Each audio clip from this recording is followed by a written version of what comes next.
You know, we all have these expectations for the way that we want our life to turn out. You know, we kind of have it all planned out in our mind. Even from the time you're a little kid, you have these dreams, like maybe the dream to be an astronaut, or the dream to be an actress, or maybe even a rock star.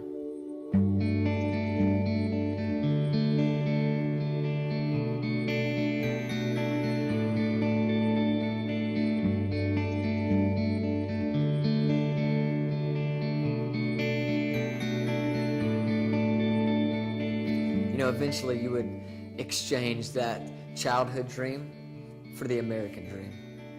Do you remember going after that? You were going to get into the school of your dreams. You were going to marry the guy or the girl of your dreams. You knew what job you were going to have and how many kids you would have and what your house was going to look like, how much money you would make.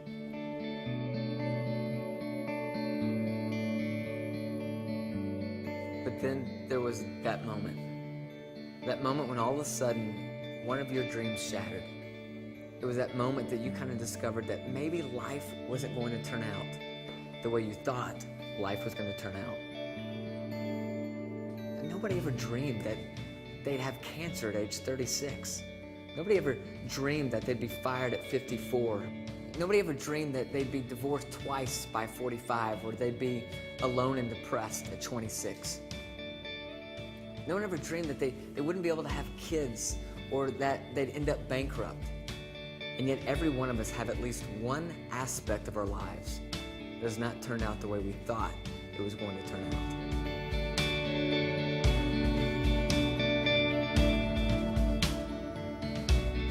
And you know, if you believe in God, it might even complicate things a little bit more when you're in the midst of one of these crises. I mean, how do you reconcile these two seemingly unmixable components? On one side, you have this God who is all loving and all powerful. But then on the other side, you have this life that's full of disappointment and crisis and hurt.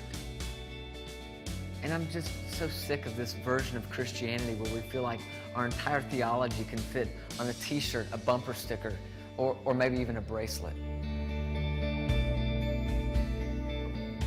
The reality is, sometimes you have more questions than you do answers. The reality is, sometimes you lack the faith that will give you a sustained hope. And if you search your heart, what you'll discover is that even though you know that God is with you, sometimes you feel utterly and completely alone. But even though you believe, you also doubt. So what do you do with an unmet expectation? What do you do with a shattered dream? What do you do when life just isn't turning out the way you thought life was going to turn out? What do you do when you have to turn